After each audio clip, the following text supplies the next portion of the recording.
Hello friends, welcome to the Sandhan study daily current affairs video में आपका स्वागत है। तो शुरू करते हैं आज का करंट अफेयर्स। हमारा करंट अफेयर्स पीवाईक्यू बेस्ड होता है। तो चलिए शुरू करते हैं। निम्न में से किस दिन हर साल विश्व ब्रेल दिवस मनाया जाता है? इस प्रश्न का सही जवाब है ऑप्शन डी। इस प्रश्न का सही जवाब क्या है? ऑप्शन डी है। विश्व ब्रेल दिवस हर साल 4 जनवरी को मनाया जाता है। यह दिन ब्रेल लिपि के आविष्कारक लुई ब्रेल के जन्म दिवस के रूप में मनाया जाता है। इसका मुख्य उद्देश्य है दृष्टिबाधित व्यक्तियों के लिए साक्षरता, सूचना की पहुंच बढ़ाना, समावेशी शिक्षा को बढ़ावा देना। ब्रेल लिपि स्पर्श आधारित पठन पाठन सामग्री को बढ़ावा देना है। तो इस प्रश्न से संबंधित प्रीवियस ईयर पीवाईक्यू है, वर्ल्ड ब्रेल डे किस तिथि को मनाया जाता है? यह प्रश्न एसएससी सीजीएल एसएससी सीएचएसएल वर्ष 2021 में पूछा गया था। ब्रेल लिपि का आविष्कार किसने किया? इस प्रश्न को यूपीएससी प्रीलिम्स वर्ष 2019 में भी पूछा गया है। दिव्यांगजन सशक्तिकरण से जुड़े अंतरराष्ट्रीय दिवसों पर प्रश्न स्टेट पीसीएस में पूछे जा चुके हैं। नेक्स्ट क्वेश्चन है, निम्नलिखित में से किसे हाल ही में पटना उच्च न्यायालय का मुख्य न्यायाधीश के रूप में नियुक्त किया गया? इस प्रश्न का सही उत्तर होगा ऑप्शन सी। जस्टिस संगम कुमार साहू को हाल ही में जनवरी 2026 पटना उच्च न्यायालय का नया मुख्य न्यायाधीश नियुक्त किया गया है। वे उड़ीसा उच्च न्यायालय के मुख्य न्यायाधीश के रूप में कार्यरत थे। इनकी नियुक्ति के बाद पटना हाई कोर्ट के 47वें सीजी होंगे। भारत सरकार के विधि एवं न्यायालय मंत्रालय द्वारा अधिसूचना जारी की गई। इनका पूर्व पद वे उड़ीसा उच्च न्यायालय में न्यायाधीश थे। इनकी अनुशंसा यह नियुक्ति सुप्रीम कोर्ट के कॉलेजियम द्वारा 18 दिसंबर 2025 को की गई सिफारिश के आधार पर की गई है। यह प्रक्रिया संविधान के अनुच्छेद 217 के अंतर्गत होता है। इस प्रश्न से संबंधित प्रीवियस ईयर पीवाईक्यू, हाल ही में किसी उच्च न्यायालय का मुख्य न्यायाधीश के रूप में नियुक्त किया गया? इस प्रश्न को एसएससी सीजीएल वर्ष 2023 में पूछा गया है। उच्च न्यायालय के न्यायाधीशों की नियुक्ति किस अनुच्छेद के अंतर्गत होती है? यह प्रश्न यूपीएससी 2022 में भी पूछा गया है। न्यायपालिका में हालिया नियुक्ति से संबंधित कथन पर विचार कीजिए। इस प्रश्न को पीसीएस वर्ष 2024 में भी पूछा गया है। नेक्स्ट क्वेश्चन है, निम्न में से किसने हाल ही में स्टील एल्यूमिनियम पर दुनिया का पहला कार्बन टैक्स सीबीएम लागू किया है? इस प्रश्न का सही जवाब है ऑप्शन बी। यूरोपियन यूनियन ने स्टील एल्यूमिनियम जैसे कार्बन गहन उत्पादों पर दुनिया का पहला कार्बन टैक्स सीबीएम लागू किया है। सीबीएम का उद्देश्य है कार्बन लीकेज को रोकना और आयातित वस्तुओं पर वही कार्बन लागत लगाना है जो ईयू के भीतर निर्मित वस्तुओं पर लागू होती है। इनकी नीति है स्टील एल्यूमिनियम, साथ में सीमेंट, उर्वरक, बिजली, हाइड्रोजन आदि चरणबद्ध हैं। उद्देश्य इनका है कार्बन लीकेज को रोकना, ग्रीन ट्रांजिशन को बढ़ावा देना, घरेलू और आयातित उत्पादों के लिए लेवल प्लेइंग फील्ड। इनका प्रकृति है दुनिया का पहला सीमा पार कार्बन टैक्स लगाना। तो इस प्रश्न से संबंधित प्रीवियस ईयर क्वेश्चन को देख लेते हैं। कार्बन बॉर्डर टैक्स सीबीएम किस संस्था से संबंधित है? इस प्रश्न को यूपीएससी प्रीलिम्स वर्ष 2023 में भी पूछा गया है। ईयू की जलवायु नीतियों ईटीएस सीबीएम का मुख्य उद्देश्य क्या है? इस प्रश्न को एसएससी सीजीएल वर्ष 2024 में पूछा गया है। अंतरराष्ट्रीय व्यापार पर जलवायु नीतियों के प्रभाव से संबंधित कथन स्टेट पीसीएस वर्ष 2025 में भी पूछा गया है। नेक्स्ट क्वेश्चन है, आंद्रे डी ग्रास किस देश से संबंधित है जिन्हें 21वें टाटा मुंबई मैराथन 2025 के लिए इंटरनेशनल इवेंट एम्बेसडर बनाया गया है? इस प्रश्न का सही जवाब है ऑप्शन ए, कनाडा। कनाडा के ओलंपिक चैंपियंस और विश्व स्तरीय स्प्रिंटर आंद्रे डी ग्रास को 18 जनवरी 2026 को होने वाले 21वें टाटा मुंबई मैराथन के लिए इंटरनेशनल इवेंट नियुक्त किया गया है। यह एक प्रतिष्ठित world athletic gold level race है जो धावकों को प्रेरित करने पर केंद्रित है।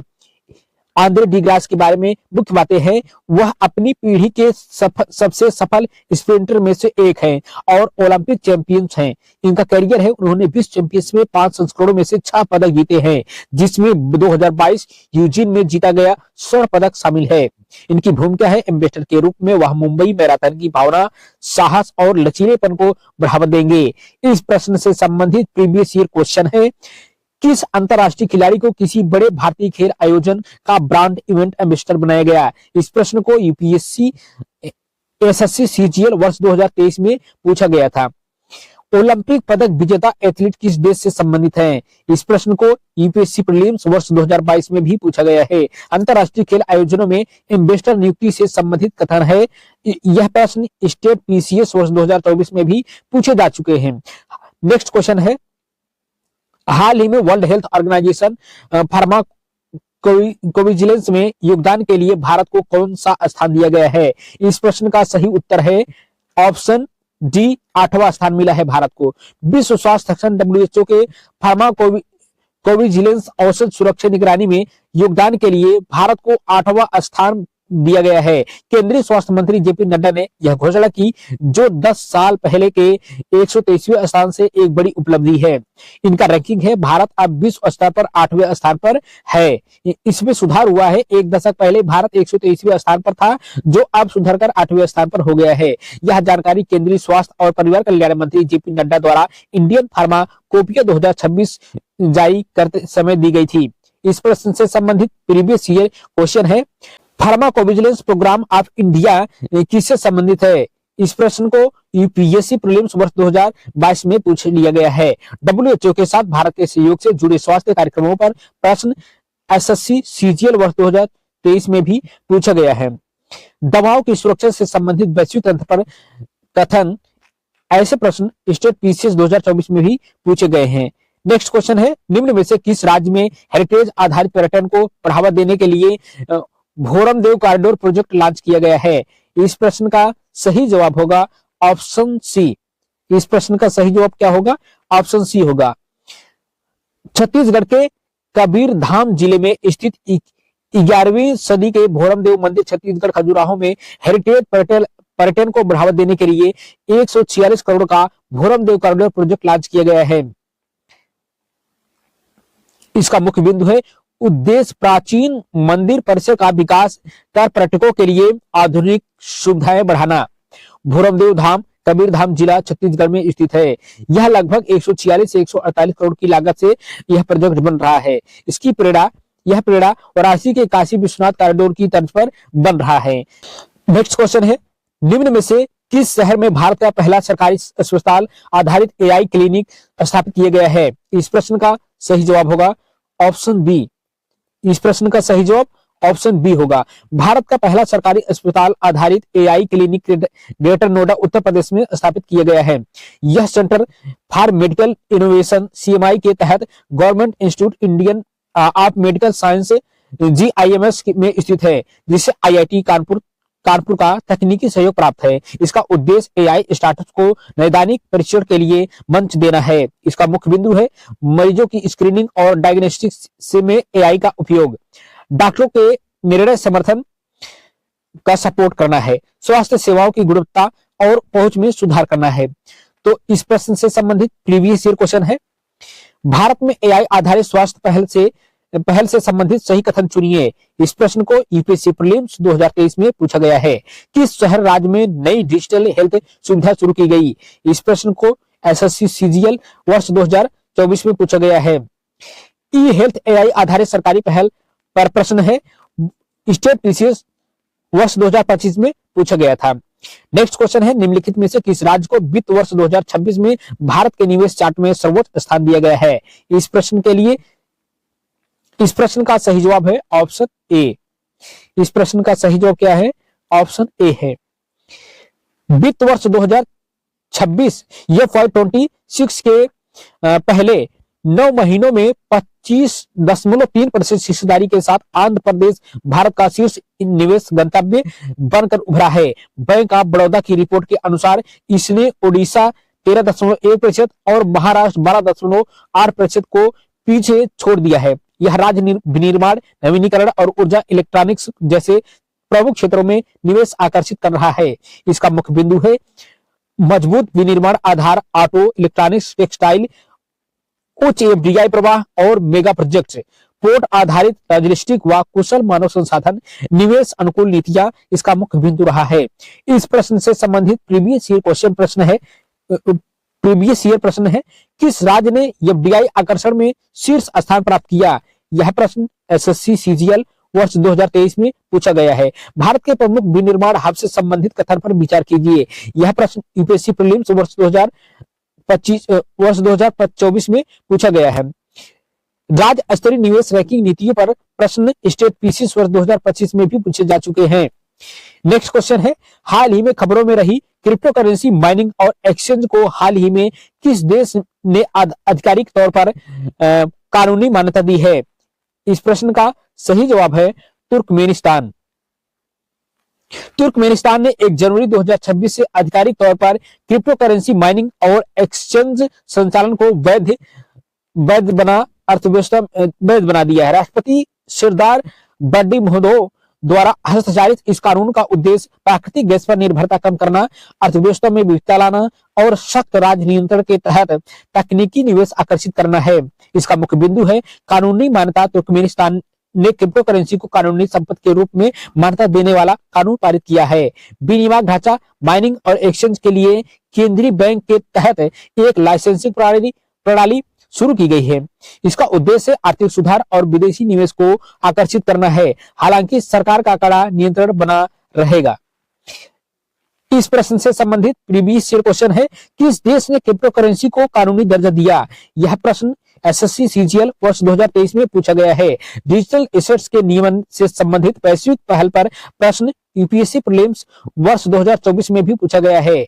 फिनटेक क्रिप्टो रेगुलेशन पर हालिया अंतरराष्ट्रीय निर्णय स्टेट पीसीएस वर्ष 2025 में भी ऐसे प्रश्न पूछे गए हैं। नेक्स्ट क्वेश्चन है, हाल ही में भारत की पहली महिला शिक्षिका सावित्रीबाई फुले की कौन सी जयंती 3 जनवरी 2026 को मनाई गई? इस प्रश्न का सही जवाब है ऑप्शन सी। इस प्रश्न का सही जवाब क्या है? ऑप्शन सी, 195वीं जयंती मनाई गई।